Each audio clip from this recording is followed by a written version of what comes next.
Oh, baby, we have to talk about Taylor Frankie Paul and this whole situation with her, Dakota, etc. As someone, I've seen The Secret Lives of Mormon Wives all 4 seasons now. I just finished season 4 because it just aired, and I feel like I have a different take than a lot of people on social media right now who may have not seen the show, but they know Taylor because she was about to go on The Bachelorette. So we gotta talk. We gotta get into the mess because what? So for those of us who's watched the show, the very first season of the show, the very first episode, the very first few minutes, we meet Taylor from that video footage that was aired out. Like not the part where she's throwing the chairs and it was that situation, but it was the part of when the police came and it was his body cam footage and then they arrested Taylor.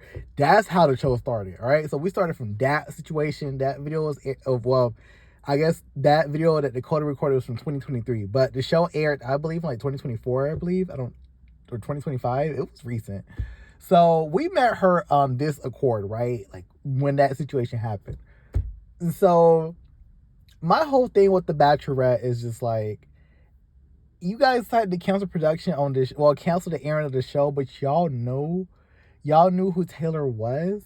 Like the show, we literally met her in Dakota in this state. We met them like this. She went to jail for a DV. Like, you guys are acting like we didn't know who the fuck that was. Y'all knew who that was.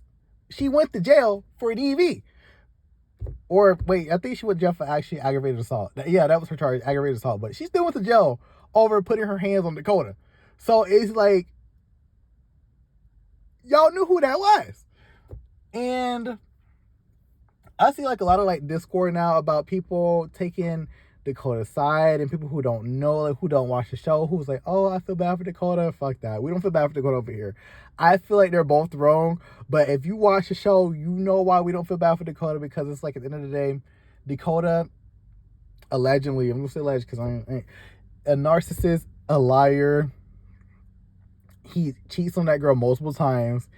He does stuff that triggers her multiple times. He just about most of her friends. If you season 4, I don't want to spoil it for nobody, but some of her some of her friends in her circle, Dakota is sleeping with.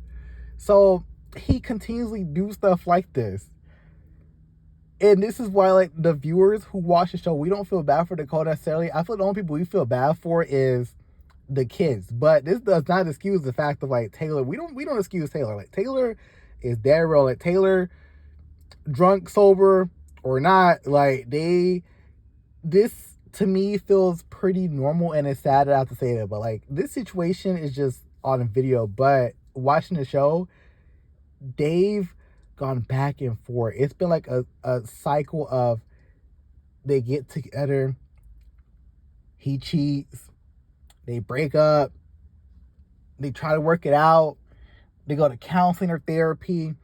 She went on this whole little retreat for a few weeks where she was trying to heal and work on herself. Came back, they hook up.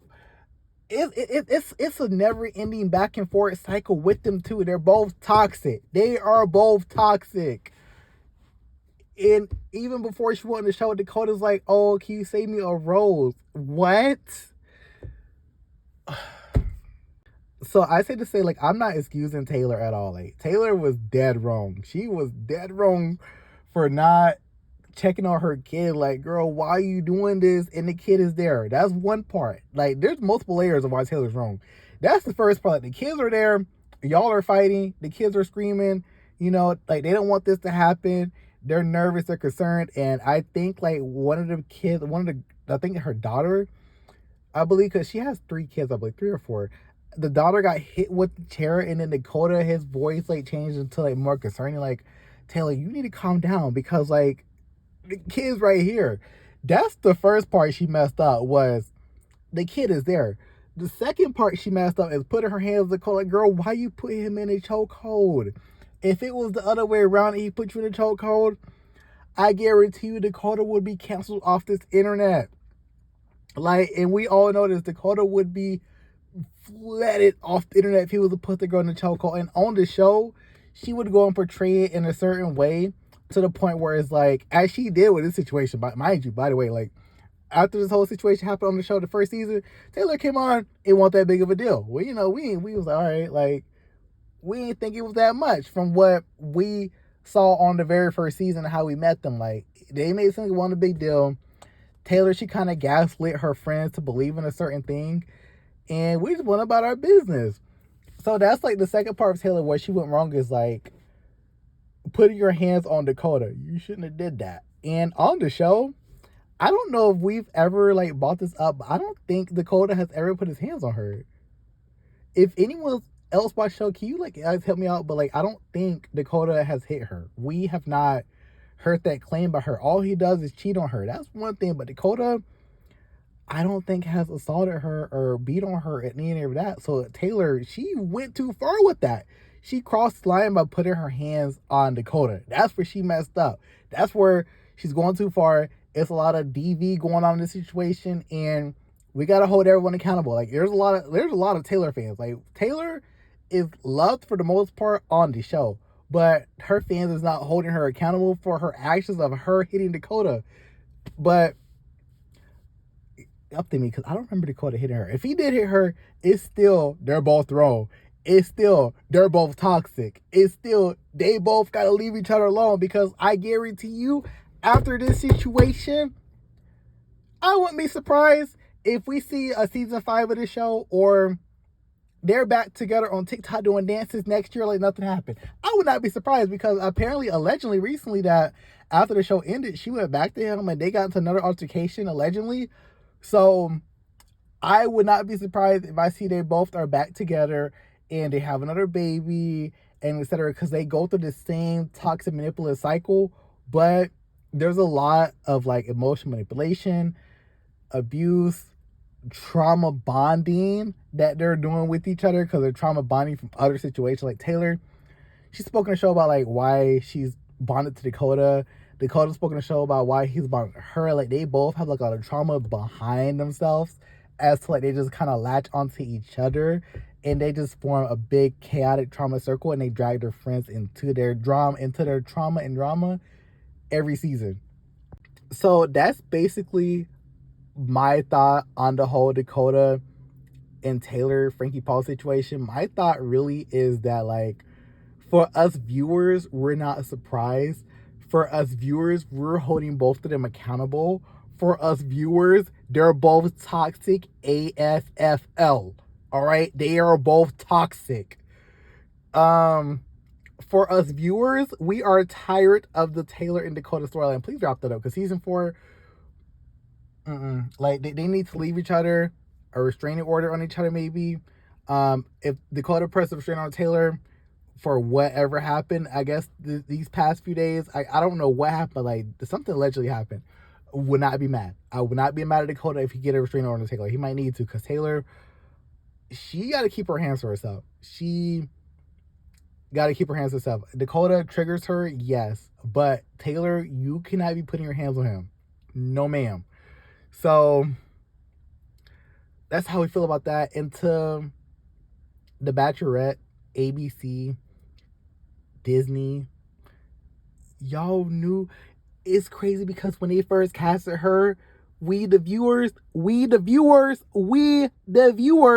was like, why would you cast her? We was like, this girl is not ready to be on the show. She's not. I don't want to like put things on people, but like she was not mentally stable enough to go on these show like The Bachelor and start dating people when she's still effing around with Dakota. No. Y'all could have put Miranda on the show. Miranda would have. Listen. Miranda, we wouldn't have been here. With Miranda, we wouldn't have been here. We would have not been in this situation. This video would have not been talked about. Like, Miranda would have been a great candidate for the show. The best out of everyone on there. I think Layla's single too now. Layla would have been a good option. Like, there's 2 good options from the cast right there. Miranda or Layla. And also, a second part of this, I see a lot of the fans are giving Denise her apologies and her props for calling Taylor out in the second or third season, when they had that scene and Taylor talked about how Taylor deflected, and she does that a lot. Taylor deflects a lot, y'all.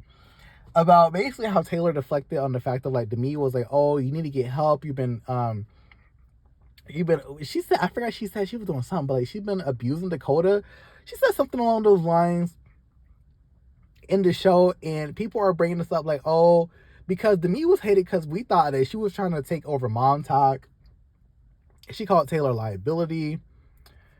And now the fans are apologizing to Demi. Was like, girl, you was right. Like, we should have never came at you like that. Like, we should have never, like, mind you, Demi, she's not all the way innocent because we don't know what happened with her and Marciano, all right? Like, I guess there's a lawsuit going on there, so I'm not going to talk too much about that, and that's not really relevant to this video. But Demi overall was right about Taylor. She was right about Taylor. She called that out from the jump. Even Whitney called out Taylor before, so it's like these two girls that was labeled villains for the longest on the show are finally getting their apologies and props because the fans drug deep out of Whitney and Demi. All right, like they got crucified. So that was my overall thoughts on this. I feel like Demi was definitely right about Taylor. She gave her some real advice on season 2.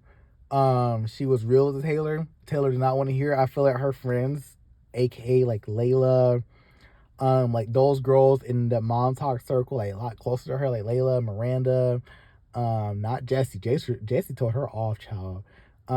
Michaela, Macy-ish, kind of like I would say enable Taylor, but like they don't give Taylor like the hardcore advice because they're scared that Taylor's gonna lash out on them. As we've seen with this current season, how she lashed out so hard on Miranda because her friend decided to F on Dakota. Even though that's not Miranda's fault, she lashed. I'm not gonna spoil it. I'm not gonna spoil the season. Y'all gotta watch season 4 if you guys decide to. But that's more of our thoughts on this situation. I want to hear you guys' thoughts. Like, what do you guys think about this?